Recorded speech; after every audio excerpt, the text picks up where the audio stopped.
ఎరిగి ఉన్నానయ్యా నీకేది అసాధ్యము కాదని తెలుసుకున్నానయ్యా నీవెప్పుడు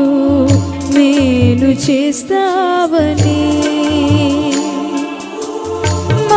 మార్పులేని దేవుడనీవని మాట ఇచ్చి నెరవేర్చుతావని మార్పులేని దేవుడనీవని మాట ఇచ్చి నెరవేర్చుతావని మారని వాగ్దానములు మా కొరకే దాచి ఉంచిన